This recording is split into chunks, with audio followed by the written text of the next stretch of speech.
little under the weather, so bear with me, all right?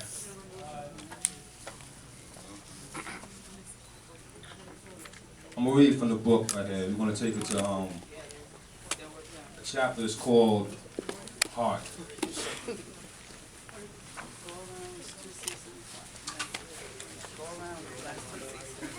First I'll quote a little bit from the Heart Sutra. It says, gone, gone, gone over, gone fully over, awakened, so be it.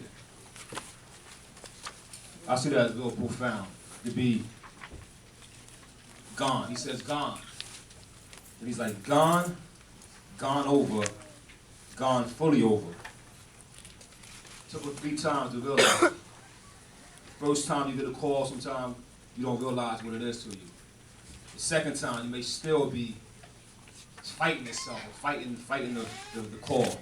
But then the third time, when he's gone fully over, he's awakened. So be it.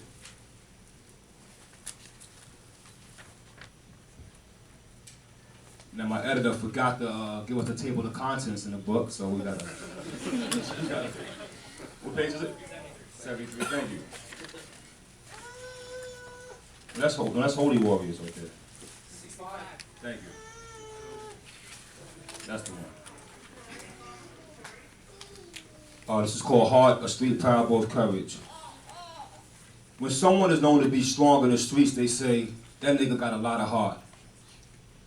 It doesn't mean he's the toughest dude out there. It means he has the will and the courage to do something difficult, even if it's just surviving. If he got beat down, he comes back up. He got a lot of heart. But another way of putting that is to say that his soul is large. This relates to the Heart Sutra. It's one of the shortest but most important sutras of all the Buddhist writings. It's from the sutra known as the Perfection of Wisdom. And it's only a few paragraphs long. But you might look at it as the illest rap verse of a spit. Simple, tight, and incomparably profound.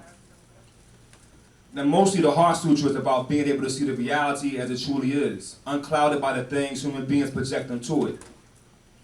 You can read it differently in different translations, but to me, it's about knowing yourself, about trusting your heart, your real heart, not your ego. To show you the truth. It's about that spark of God inside you. It's a lesson I learned many years ago when I was a kid in Staten Island. I was like 13 years old, and the toughest guy in my age bracket was a guy they called Jun Jun. And Jun Jun matured early. Physically, he was big. He was in the 8th grade, but he was big as a man, yo. He was a knockout artist, a bad dude. Nobody want to fuck with him. Unfortunately for me, one of the few dudes that did fight him was my older brother, Divine, who did beat him. So when I met Jun Jun a year later in junior high school, we had automatic beef. It was like a sins of the father situation. Jun Jun wanted to try me. In the 7th grade, I was one of those dudes who was always going for it, win or lose. I'm going for it. You know what I mean? If you picked on me or said anything to me, I didn't care, I would fight. I didn't care, yo. You know what I mean? Pardon. Put it this way. Well, me and him got into a fight, and I lost the fight. And I put it this way, when you gotta bite a nigga to get up, that means you lost. I wound up moving to Brooklyn for a year or two, then I moved back to Staten Island for high school. And in my first week back in high school, who do I run into? Jun Jun. He was even with the same little homeboy he'd been hanging with 2 years ago. It's a little instigating motherfucker. And the little dude was like, yo, Jun Jun, remember him? Remember him? That's the nigga that bit you, yo. That's him. So Jun Jun came up to me, he was like, yo, what up, boy? Now by this time I had knowledge of myself, and so to call me boy was like an offense. It's like, in those days, you couldn't call a black man boy. It was like, boy, play on Tarzan, So it was really offensive to call me a boy. I felt like I was a man. So I found knowledge of myself, and if a man truly knows himself, he also knows his enemy. He knows that even if his enemy is a giant, that giant still has some weakness within him. I think that's why yin and yang has 2 dots, one on each side. The dot and your opposite. In this case, he was the bully. But being a bully was his weak spot. The more knowledge of yourself you have, the better chance you have of finding that little dot within yourself or within the enemy. Because that dot is in you. and it's in him. It's like Jesus said in the Bible, how is it that you can see the mote in your brother's eye and not see the beam in your own? The giant that is bullying you for no reason other than that he sees something in you that he sees in himself. Now on some level, this is what I perceive with Infinite. So when he challenged me, I came back like, yo, I ain't no boy, man. And that means we had to fight again, yo. So I can read it from the book, but I can kind of describe it to y'all a little better just telling you, you know what I mean? We had to take like a 3-block walk to another school called McKee. And we walking, talking shit all the way there. And when we get there, we break into a fight. So, man, how you doing? And this fight went on for like, at least, felt like 2 hours. Non-stop fighting, head banging on the ground, punching, stomping. You know what I mean? When I got him down finally, I had him like in a little chokehold. Little instigating nigga come grab my arm, pull me loose. But June was a tough dude. He's like, nah, let him go. I don't need no help. I don't need no help on this boy. I'm gonna get him. Yeah, get me back in the yoke again. Like, it was one of those real tough fights, you know what I mean? Now, to me, what was really fighting there was our spirits, yo. It wasn't really me and him. It was our spirits fighting. And when we finally did break it up, and he was standing there with 2 big rocks in his hand, breathing hard, and I'm standing there with nothing in my hand, but still ready to come at him again, we just looked at each other and just stopped. And it wasn't no more than a month later, June became my student. And he started studying mathematics with me and started, you know, his name became Infinite. And he started, you know, applying mathematics to himself. But he still was an aggressive bully. And was so aggressive that, you know, he would travel to different neighborhoods on Staten Island and get into fights or start fights and pick on drug dealers and rob drug dealers. He didn't care, no gun, walk up to you, take it, yo. And it ended tragic for him. And the tragic ending for him was he tried to rob a drug dealer kid. And the kid, you know, tried to defend himself, pulled the gun out. And June was so tough, so much courage. He was like, "Yeah, I dare you to shoot me. Shoot, you ain't gonna dare you."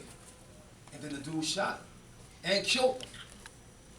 And the rumors in the neighborhood is like, yo, nobody could believe this little Spanish dude who was small, short, was able to do this to June.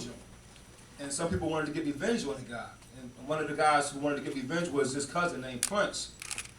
And so Prince runs into the guy. And now we know the guy who did it, we knew his sister. His sister used to go with my brother. So it's like, this is how small Staten Island was. But so Prince goes up to the dude like, yo,